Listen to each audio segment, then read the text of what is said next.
मेरे प्यारे प्यारे स्टूडेंट्स, शुरुआत करते हैं एक और धमाकेदार सेशन की जिसमें हम डिस्कस करेंगे यूपी ट्रिपल पीटी एग्जामिनेशन 2021 में आए हुए डेटा इंटरप्रिटेशन के कुछ क्वेश्चंस को। सेशन को स्टार्ट करें इससे पहले एक छोटी सी बात, तुम्हें साइड में मैसेज दिख रहा होगा, ठीक है? डोंट क्विट, यही मेहनत जिताएगी। फैसला होने से पहले हार मान लूँ कैसे, जग अभी जीता नहीं मैं अभी हारा नहीं। तो बिल्कुल भी हिम्मत नहीं हारनी है, ठीक है? अगर प्रिपरेशन तुम्हारा किसी भी स्टेज पे क्यों ना हो, बट जो आखिरी के दिन इनमें जान लगा देनी है और मौका हमेशा रहता है। शुरू करते हैं अपने सेशन को। और अगर अब तक चैनल सब्सक्राइब नहीं किया है तो ज़रूर से सब्सक्राइब कर लेना। साथ में टेलीग्राम चैनल भी ज्वाइन कर सकते हो और टेलीग्राम पे मुझे मैसेज भी कर सकते हो। ADITYAKT मेरा नाम है आदित्य कुमार तिवारी। और कोई भी तुम्हें प्रिपरेशन से रिलेटेड क्वारीज हो तो मुझे डेफिनेटली मैसेज करना टेलीग्राम पे। चलो शुरू करते हैं। और इस सेशन में हम डिस्कस करेंगे PET 2021 में आए हुए डेटा इंटरप्रिटेशन के वो क्वेश्चन जो कि ग्राफ पे बेस्ड है। तो दो सेट्स हम डिस्कस करेंगे, शिफ्ट 1 वाले इस सेशन में और फिर शिफ्ट 2 के सेट्स को दूसरे सेशन में डिस्कस करेंगे।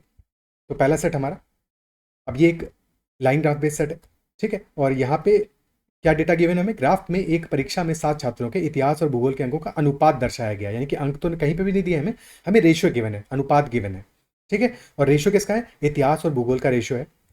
Basically ratio of marks of history to geography, यानी कि हिस्ट्री डिवाइडेड बाई ज्योग्राफी की वैल्यू गिवन है हमें। हिस्ट्री के मार्क्स डिवाइडेड बाई ज्योग्राफी के मार्क्स 7 स्टूडेंट्स के अलग अलग गिवन है, सबके लिए रेशियो गिवन है। और रेशियो की वैल्यू हमारी डेफिनेटली जो वैल्यूज गिवन है, मिनिमम वैल्यू आ रही है 0.35 और वो आ रही है स्टूडेंट 3 के लिए, और मैक्सिमम वैल्यू आ रही है 1.55 और वो आ रही है स्टूडेंट 7 के लिए।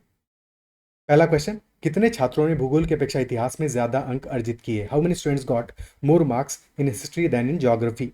हिस्ट्री में मार्क्स ज्यादा आने चाहिए ज्योग्राफी से, ठीक है? क्वेश्चन कह रहा है हिस्ट्री में मार्क्स ज्यादा आने चाहिए ज्योग्राफी से, और अगर हिस्ट्री में मार्क्स ज्यादा आएंगे ज्योग्राफी से तो हिस्ट्री और ज्योग्राफी का जो अनुपात होगा, हिस्ट्री अपॉन ज्योग्राफी, ये 1 से बड़ा आएगा, है कि नहीं? ठीक है, हिस्ट्री के मार्क्स अगर ज्योग्राफी से बराबर होते तो रेशियो 1 आता। हिस्ट्री के ज़्यादा आएंगे ज्योग्राफी से तो हमारा जो अंश है, जो न्यूमरेटर है, वो ज़्यादा बड़ा आएगा, तो 1 से बड़ी वैल्यू आएगी। अगर हिस्ट्री के मार्क्स ज्योग्राफी से कम आते तो अंश फिर हमारा न्यूमरेटर छोटा आता डिनोमिनेटर से, तो फिर वैल्यू लेस देन 1 आती। क्या यहाँ तक बात क्लियर है? हमें देखना है कि कितने छात्र ऐसे हैं जिनके कि भूगोल की अपेक्षा इतिहास में ज़्यादा मार्क्स आए, यानी कि हमारा जो रेशियो है 1 से बड़ा आना चाहिए। और 1 से बड़ी वैल्यू किसके किसके लिए आ रही है? 1 स्टूडेंट, 2 स्टूडेंट और 3 स्टूडेंट। तो एग्जैक्टली 3 के लिए आ रही है। ऑप्शन बी हमारा इस क्वेश्चन का आंसर हो जाएगा। सिंपल क्वेश्चन था, स्ट्रेट फॉरवर्ड, ठीक है? नेक्स्ट क्वेश्चन, क्वेश्चन नंबर 2, निम्न में से किन छात्रों को भूगोल की अपेक्षा इतिहास में कम अंक मिले? यानी कि उल्टी बात कर रहा है ये। क्या कर रहा है? इतिहास के अंक भूगोल से कम होने चाहिए, हिस्ट्री के अंक ज्योग्राफी से कम होने चाहिए, यानी कि रेशियो हमारा क्या होगा? लेस देन 1 चाहिए। हिस्ट्री अपॉन ज्योग्राफी 1 से छोटा रेशियो चाहिए। तो 3 के लिए आया था 1 से बड़ा, बचे हुए 4 के लिए 1 से छोटा आएगा, बट वो कौन से 4 है ये क्वेश्चन पूछ रहा है। तो वो है हमारा student number 1, student number 2, student number 3 और student number 6। 1, 2, 3 and 6, option B answer है। थर्ड क्वेश्चन, भूगोल में छात्र 3 से 4 के मध्य अंक की प्रतिशत बढ़त क्या है? Percentage increase of marks in geography from student 3 to student 4। तो स्टूडेंट 3 और 4 की बात करते हैं। As far as student 3 is concern, तो रेशियो हमारा क्या आ रहा है? स्टूडेंट 3 का रेशियो है 0.35 का, इसका हिस्ट्री अपॉन ज्योग्राफी 0.35, जो कि हो गया 35 डिवाइडेड बाई 100, यानी कि 7/20 आ गया, ठीक है? दशमलव हटाओगे 35/100 यानी कि 7/20 आ गया। और स्टूडेंट 4 के लिए क्या है? स्टूडेंट 4 का रेशियो आ रहा है 1.25, जो क्या गया? डेसिमल हटाओगे 100 से डिवाइड किया, यानी 5/4 आ गया। बट क्वेश्चन हमसे पूछ रहा है percentage increase of marks in geography, तो हमें ज्योग्राफी के मार्क्स तो कहीं पे भी गिवन नहीं है, ना तो हिस्ट्री के मार्क्स गिवन है। अगर हिस्ट्री के मार्क्स लेटेस्ट से दोनों के दे दिए होते तो हम वहां से भी इक्वेट कर पाते, हिस्ट्री से ज्योग्राफी के मार्क्स निकाल लेते इफेक्टिवली दोनों स्टूडेंट्स के लिए, ठीक है? दोनों के अगर हिस्ट्री के मार्क्स गिवन होते तो हम हिस्ट्री से ज्योग्राफी के मार्क्स निकाल लेते, ठीक है? तो या तो डेटा हमें गिवन होता कि हिस्ट्री के मार्क्स स्टूडेंट 3 के और हिस्ट्री के मार्क्स स्टूडेंट 4 के, तो यहाँ से भी हम निकाल पाते ज्योग्राफी के मार्क्स और फिर कंपेयर करके बता देते आंसर। बट वो तो गिवन नहीं है, या फिर डायरेक्टली ज्योग्राफी के ही मार्क्स दे दिए होते तो भी अपना काम चल जाता, या किसी एक के हिस्ट्री के और किसी एक के ज्योग्राफी के मार्क्स दे देते तो भी हमारा काम चल जाता, ठीक है? अगर मान लो थर्ड स्टूडेंट के हिस्ट्री के और फोर्थ के ज्योग्राफी के होते तो फोर्थ का भी हिस्ट्री के मार्क्स निकाल लेते, ज्योग्राफी के निकालने तो थर्ड का भी ज्योग्राफी के मार्क्स निकाल लेते। या फिर हमारा इसका उल्टा केस होता है, यानी कि ज्योग्राफी के मार्क्स थर्ड के होते, हिस्ट्री के मार्क्स फोर्थ के होते, तब भी हम तो इन चारों में से कोई भी एक केस होता तो हम अपना आंसर निकाल पाते। बट कुछ तो दिया होना चाहिए था, कुछ भी नहीं दिया है ऐसा, ठीक है? एक और पांचवा केस बनता है जिसमें कि हम आंसर निकाल पाते, और वो पांचवा केस होता कि अगर हमें गिवन होता कि हिस्ट्री के मार्क्स इक्वल आए हैं, हिस्ट्री मार्क्स आर इक्वल, या उनका रेशियो गिवन होता इक्वल, या फिर कोई भी रेशियो गिवन होता, हिस्ट्री के मार्क्स का हमें रेशियो गिवन होता, तब भी हम इस क्वेश्चन को सॉल्व कर लेते। बट इनमें से कुछ भी गिवन नहीं है, और ये सारी बातें मैं तुम्हें बता इसलिए रहा हूँ ताकि किसी और क्वेश्चन में, नया क्वेश्चन में इनमें से कुछ गिवन होगा तो फिर हम आंसर निकाल पाएंगे। ठीक है, पहले चार तो समझ पा रहे हो कैसे निकाल पाएंगे, पांचवा वाला केस अभी डिस्कस कर लेंगे। बट क्या यहाँ समझ पा रहे हो कि यहाँ पे हमें डेटा कंप्लीटली गिवन नहीं है, तो आंसर होगा डेटा इज इनसफिशिएंट, कि गिवन जो डेटा है उससे हम अपना आंसर नहीं निकाल पाएंगे। तो डेटा जो गिवन है वो हमारा इनसफिशिएंट है, यहाँ से आंसर पता नहीं चलेगा। क्या ये क्लियर है? अगर जस्ट इनकेस हिस्ट्री के मार्क्स का रेशियो गिवन होता तो अगेन हम, जैसे हमने लास्ट सेशन में देखा था एक बार, एक सेशन में, कि रेशियो को कैसे इक्वेट करेंगे, तो मान लो हमें पता होता है हिस्ट्री के मार्क्स इक्वल है, तो पहले वाले छात्र स्टूडेंट नंबर 3 के लिए हिस्ट्री और ज्योग्राफी का रेशियो आ रहा है 7:20। स्टूडेंट नंबर 4 के लिए रेशियो आ रहा है 5:4। तो हिस्ट्री के मार्क्स को हम इक्वल कर देते हैं। ठीक है, पहले के लिए 7 है, दूसरे के लिए 5 है, 7 और 5 को इक्वल करने के लिए क्या करोगे, 7 और 5 का एलसीएम लोगे, एलसीएम आएगा 35, यानी कि पहले वाले केस में अप्लाई कर दो 5 से। और जब भी अगर हिस्ट्री के मार्क्स को 5 से मल्टीप्लाई करो, ज्योग्राफी वालों को भी 5 से करोगे, और दूसरे वाले को मल्टीप्लाई करोगे 7 से, और यहाँ भी 7 से मल्टीप्लाई करोगे। अब हिस्ट्री के मार्क्स हो गए इक्वल हमारे। ठीक है, तो ज्योग्राफी के मार्क्स अब जो आ रहे हैं उनके अकॉर्डिंग 100 आ रहा है, पहले केस में 28 आ रहा है, दूसरे केस में, यानी कि डिफरेंस कितना है, 72 का है। अब जो भी हमें निकालने को कहा गया है, percentage of marks in geography from student to 3 to 4, तो 3 के 100 है, डिक्रीज हो रहा है 3 से 4 में। क्लियर है? ठीक है, तो इस केस में तो डिक्रीज हो रहा है। क्या रेशियो गिवन होता है हिस्ट्री का, तो अकॉर्डिंगली उसके हिसाब से मान लो गिवन होता है कि हिस्ट्री का जो रेशियो है हमारा, यहाँ तो हमने 1:1 के लिए माना, बट मान लो कि हिस्ट्री का रेशियो होता 1:3। ठीक है, तो पहले वाले में 1 से मल्टीप्लाई करते, दूसरे वाले में 3 से करते, और फिर यहाँ भी 3 से मल्टीप्लाई करते, यहाँ भी 1 से मल्टीप्लाई करते। अब नंबर आ जाते इसके 84, सेकंड वाले, फोर्थ वाले के, और थर्ड वाले के आ जाते 100। अकॉर्डिंगली हम सॉल्व कर लेते। तो अगर हमें रेशियो भी गिवन होता है हिस्ट्री के मार्क्स का भी, तो वहाँ से भी हम अपना आंसर निकाल सकते थे। ठीक है, या एक हिस्ट्री और एक के ज्योग्राफी के मार्क्स का रेशियो भी गिवन होता तो वहाँ से भी आंसर निकाल सकते थे। बहुत सारे तरीके थे डेटा देने के जिससे कि हम ये आंसर निकाल पाते। बट ये जो तरीका है, कोई तरीका ही नहीं जिसमें कुछ डेटा दिया गिवन ही नहीं है, सीधे सीधे में बिना डेटा दिए हुए क्वेश्चन पूछ रहा है, तो आंसर होगा option D, data is insufficient. Next question, question number 4, इतिहास और भूगोल के अधिकतम अनुपात और न्यूनतम अनुपात का अंतर क्या है? तो साफ साफ दिख रहा है, अधिकतम अनुपात आ रहा है हमारा जो कि ग्राफ में सबसे ऊपर है 1.55, और न्यूनतम आ रहा है जो कि सबसे नीचे बॉटम पे 0.35। तो डिफरेंस हमारा आ रहा है 1.2 का, 1.20 का डिफरेंस आ रहा है रेशियो में। ऑप्शन डी आंसर हो जाएगा। लास्ट क्वेश्चन इस सेट का, छात्र 4 को भूगोल में अगर 60 अंक मिले हैं तो उसके इतिहास में अंक क्या होंगे? स्टूडेंट 4 का रेशियो आ रहा है 1.25 का, हिस्ट्री अपॉन ज्योग्राफी का रेशियो आ रहा है 1.25 का, यानी कि 5/4 का। और क्वेश्चन क्या कह रहा है कि भूगोल के अंक पता है, यानी कि 4 यूनिट की वैल्यू पता है। 4 यूनिट अगर 60 है, 1 यूनिट हमारा कितना हो जाएगा, 15, 15 चौको 60, तो 5 × 15 यानी कि 75 मार्क्स होंगे उसके हिस्ट्री में। ऑप्शन सी हमारा आंसर हो जाएगा। तो इस तरह से पहला सेट हमारा कंप्लीट हुआ, सिंपल सेट था। क्या सारे के सारे क्वेश्चन समझ में आए, कहीं पे कोई डाउट तो नहीं रहा? ठीक है, चलो अगले सेट पे चलते हैं, नेक्स्ट वाले सेट पे, सेट नंबर 2। और सेकंड सेट हमारा बता रहा है कच्चे ऊन का उत्पादन मीट्रिक टन में, production of raw wool in metric tons, और किन के सालों के, 2013-14 से लेकर 2020-21 तक। और बार हमारा स्टार्ट हुआ है विच 0 से स्टार्ट नहीं हुआ, 50 से स्टार्ट हुआ है और 80 तक जा रहा है। ओके, पहला क्वेश्चन, कच्चे ऊन के उत्पादन में उच्चतम वृद्धि का वर्ष कौन सा है? The maximum rise in the production of raw wool was in which year? सबसे ज्यादा राइज कहाँ पे आ रहा है? तो राइज की मीनारे तो देख रहे हो, सारे के सारे हमारे मीनारे दिख रही हैं। राइज कहाँ कहाँ पे आ रहा है? ठीक है, एक तो राइज हमें यहाँ पे छोटू सा दिख रहा है 2 मीट्रिक टन का, फिर एक राइज दिख रहा है यहाँ पे 53 से 65, 12 मीट्रिक टन, देन 65 से 76, 11 मीट्रिक टन, और फिर राइज दिख रहा है यहाँ पे 10 मीट्रिक टन का, और फिर यहाँ पे दिख रहा है 5 मीट्रिक टन का। तो लार्जेस्ट आ रहा है हमारा 2015-16 से 16-17 में। तो आंसर क्या होगा? आंसर होगा 16-17।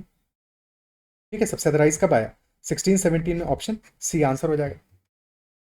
क्या ये क्लियर है? ठीक है, ओके, नेक्स्ट क्वेश्चन देखते हैं।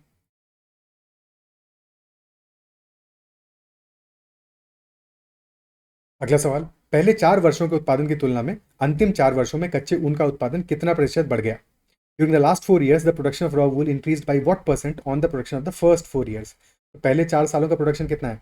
56 + 51 107, + 53 160, + 65 225, 225। और लास्ट के 4 सालों में 76 + 58 74 60 134 202 275, 275 हो गया। तो पहले 4 years में 225 है, आखिरी के 4 years में 275 है। तो इंक्रीज आया हमारा कितना? 50 का इंक्रीज आया है, बट इंक्रीज किस पे आया है? हमेशा बेस पे आएगा, बेस पे कैलकुलेट करोगे। 50 का इंक्रीज आया 225 पे, इंटू 100 कर दोगे, ठीक है।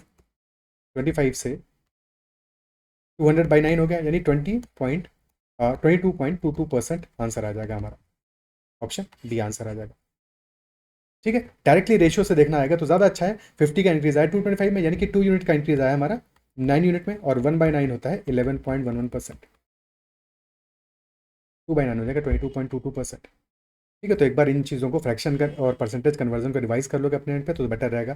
करना ही पड़ेगा, परसेंटेज वाली चीज़ें कंफर्टेबल नहीं होगी, परसेंटेज, एवरेज और रेशियो प्रपोर्शन, तो फिर डीआई के क्वेश्चंस में उतना तुम्हारा बढ़िया हाथ नहीं सदेगा, ठीक है। फिर कहीं ना कहीं क्वेश्चंस में अटकोगे या टाइम ज़्यादा खराब करोगे, तो इन टॉपिक्स को अच्छे से दुरुस्त कर लेना है अपना, पक्का, ठीक है। और आगे बढ़ते हैं नेक्स्ट क्वेश्चन पे। 8 वर्षों के दौरान औसत उत्पादन क्या था? देखो एवरेज पे क्वेश्चन आ गया।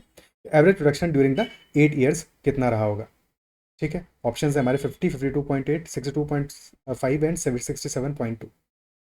तो क्या आंसर आएगा? अब देखो अगर हमें कुछ भी निकालेंगे, अभी कैलकुलेट करेंगे इसको एग्जैक्टली, ठीक है। पर जो ऑप्शन अभी गिवन है, क्या एक बात बता सकते हो अपने पे सोच के एक बाबार बताओ, क्या आंसर ऑप्शन है जो कि कतई आंसर नहीं हो सकते, जो कि बिल्कुल भी आंसर होना पॉसिबल ही नहीं है। देखो हमारा जो मिनिमम वैल्यू आ रहा है, सबसे कम वैल्यू आ रहा है कितना आ रहा है?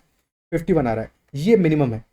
सबसे ज़्यादा वैल्यू क्या आ रहा है? 76 है। तो हमारा जो एवरेज होगा हमेशा मिनिमम और मैक्सिमम के बीच में होगा।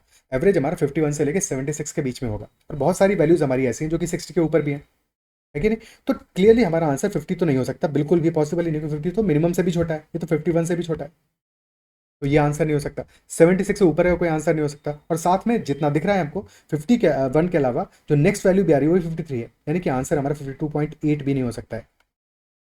तो आंसर हमारा डेफिनेटली इन दोनों में से कोई एक होगा, 67.2 या फिर 62.5। क्या ये बात क्लियर है? ठीक है, ओके। अब कैलकुलेट कर लेते हैं एग्जैक्टली कि हमारा आंसर क्या आने वाला है इन दोनों में से। तो 56, हाँ ऑलरेडी हम वैल्यूज तो निकाल ही चुके हैं। तो 225 आया था और ये आया था 275। टोटल आ जाएगा 500, और डिवाइड बाई 8 कर दोगे तो आंसर आ जाएगा 62.5, जो कि हो गया ऑप्शन बी। ओके, क्लियर है? ऑप्शन बी हमारा आंसर हो जाएगा इस केस में। क्या ये बात समझ पा रहे हो? ठीक है, okay. Next question, question number 9। उत्पादन में पिछले वर्ष की तुलना में अधिकतम प्रतिशत घटत किस वर्ष रही? Maximum percentage decrease of production over the previous year was in which year? Maximum percentage decrease पूछ रहा है, ठीक है। एब्सोल्यूट डिक्रीज नहीं पूछा है, यानी कि सिर्फ मात्रा नहीं चाहिए, जैसे पीछे क्वेश्चन में था ना, वहाँ पे बढ़त पूछा था बट परसेंटेज, हाँ ये इस वाले में इंक्रीज पूछा था बट परसेंटेज इंक्रीज नहीं पूछा था, ध्यान देना है। बट यहाँ पे हमसे पूछा है डिक्रीज और परसेंटेज डिक्रीज पूछा है। हालांकि डिक्रीज बहुत कम ईयर्स में हुआ है, कहाँ कहाँ हुआ है? एक तो ये डिक्रीज हुआ है 76 से 58, और एक यहाँ पे हुआ है 56 से 51 का, ठीक है। बस 2 ईयर्स में हुआ, और तो कहीं पे डिक्रीज हुआ है नहीं, बाकी सब जगह तो इंक्रीज हुआ है। तो यहाँ पे हमारा 5 का डिक्रीज आया है किस पे? 56 पे। और यहाँ पे डिक्रीज आया हमारा 18 का 76 पे। तो 18/76 हमारा ज़्यादा बड़ा डिक्रीज है कंपेरिजन टू 5/56, क्योंकि 5/56 लगभग लगभग 1/11 है, लगभग लगभग 1/11 है, यानी कि 9% के आसपास की वैल्यू है। और 18/76 हमारा रफली कितना आएगा? ये वैल्यू आ जाएगा 9/38, ठीक है। यानी कि 20% से ज़्यादा वैल्यू है, 25% से कम वैल्यू आएगा। तो 20 से 25% के बीच में, यानी कि 22%, 23% के आसपास की वैल्यू आएगा। तो डेफिनेटली आंसर हमारा हो जाएगा 2018-19। Maximum percentage decrease of production over the previous year was in this year 2018-19 हमारा आंसर होगा इस क्वेश्चन में। ओके, क्या ये क्लियर है? ठीक है, नेक्स्ट क्वेश्चन करते हैं, last question of this set and this session as well. Last question, 2014-15 में कच्चे ऊन का उत्पादन 2019-20 के उत्पादन का कितना था?